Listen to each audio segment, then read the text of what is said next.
నలుగురు అయ్యారు కానీ ఇంకా బాస్ దొరకలేదు. బాస్ హెడ్ ఎక్కడున్నాడో కూడా తెలియట్లేదు. Maybe is abroad. IBomma owner Immadi Ravi అనే అతన్ని నిన్న కుక్కట్పల్లిలో అరెస్ట్ చేసినారు. ఏం మాట్లాడుతున్నావురా?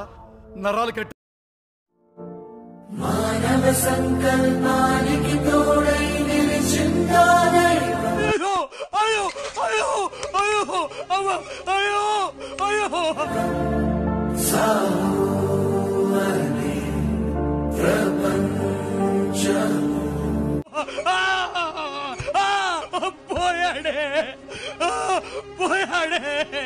తను ఫ్రాన్స్ నుంచి రిటర్న్ వచ్చిందంట నిన్న హైదరాబాద్ కి. కరేబియన్ ఐలాండ్స్ నుంచి వెబ్సైట్ ఆపరేట్ చేస్తుండే అంట. మేము నిన్ను హైదరాబాద్ కి రమ్మన్నామా అండ్ ఆల్మోస్ట్ 3 crores అకౌంట్ లో ఉండే ఆ అకౌంట్ ఫ్రీజ్ చేసేసినారు. So no iBomma.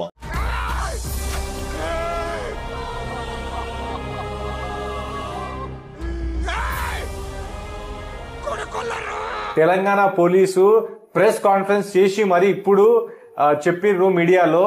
సో రవికి అడిగిరంట, నువ్వు ఇదంతా ఎందుకు చేసినావు అని. కోట్లు ఖర్చు పెడితే గాని కనిపెట్టలేనంత కంచెని కట్టుకున్న మీ మేధస్సుని ఈ మార్గానికి ఎందుకు ఎంచుకున్నారు?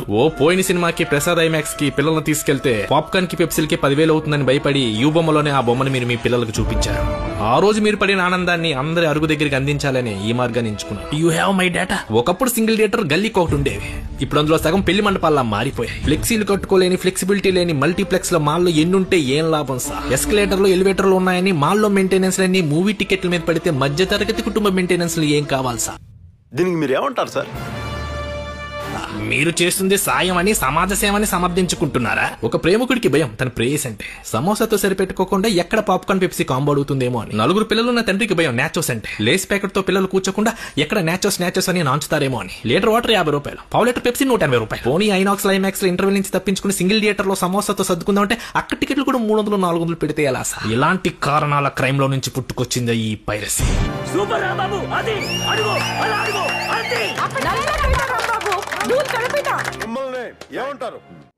సినిమాలు ఏముంది, ఫ్రీగా చూస్తున్నాం కదా, అంతే కదా, దీంట్లో పెద్దది ఏదో ఉంది అనుకుంటున్నారు. బట్ ఆ పైరసీ సినిమాలు చేసే వాళ్ళు ఏమీ సంఘసేవ చేయట్లేదండి. వాళ్ళు ఫ్రీగా ఏం చేయట్లేదు.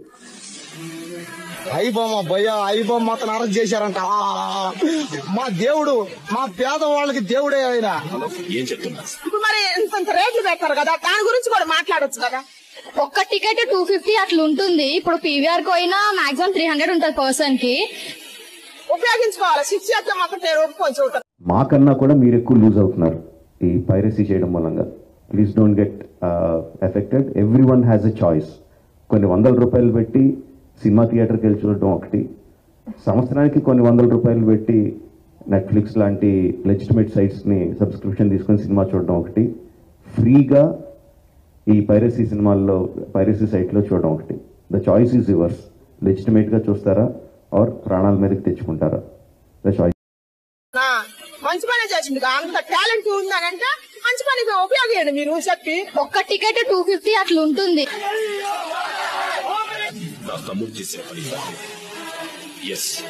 వాడు వెళ్ళిన రూట్ రాంగ్, కానీ వాడే రైట్స్.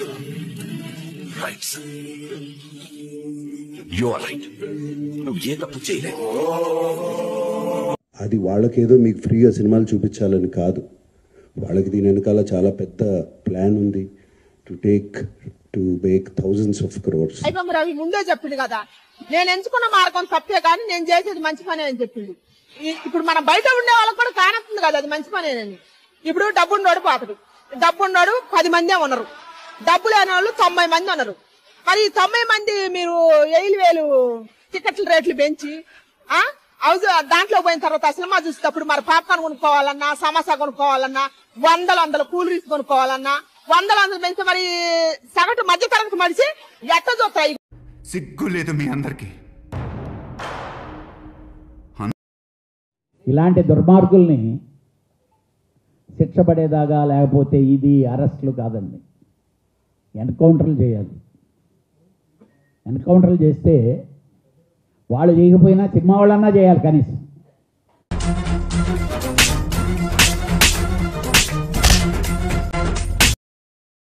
అంటే అంత బాధ. వాడికి సంబంధం లేకుండా ఒక సినిమా ఇన్ని కోట్లు ఖర్చు పెట్టి 100 మంది కష్టపడి. ఒరే నీ హైట్కి నువ్వు మాట్లాడే మాటలకి ఏమైనా సంబంధం ఉందా?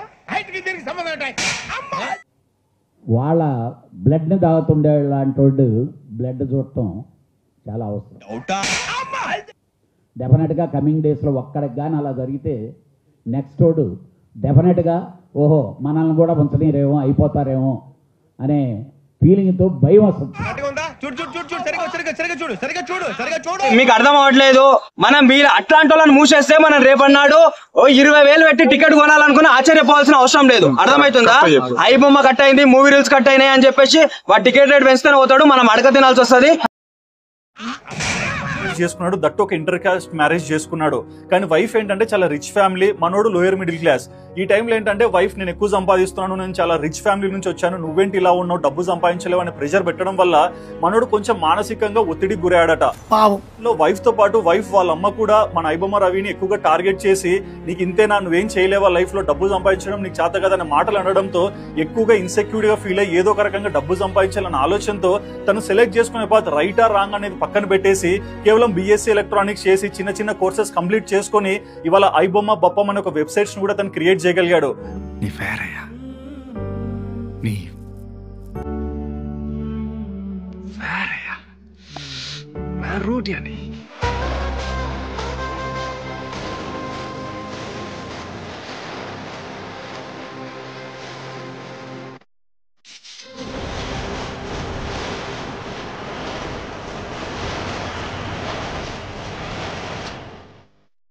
సూర్యం, ఏంటయ్యా ఇది? ఒక మనిషిని ఆరాధిస్తే ఇంతలా ఆరాధిస్తారు.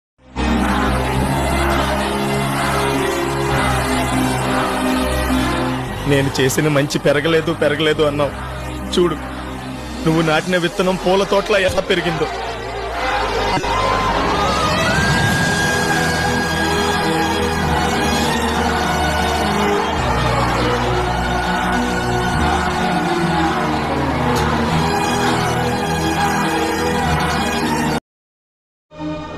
మా తెలుగు ప్రజలు ఎవరి మీద అంత త్వరగా అభిమానం పెంచుకోరు, కానీ ఒక్కసారి పెంచుకుంటే చనిపోయే వరకు వదిలిపెట్టారు. మళ్ళీ వస్తాడు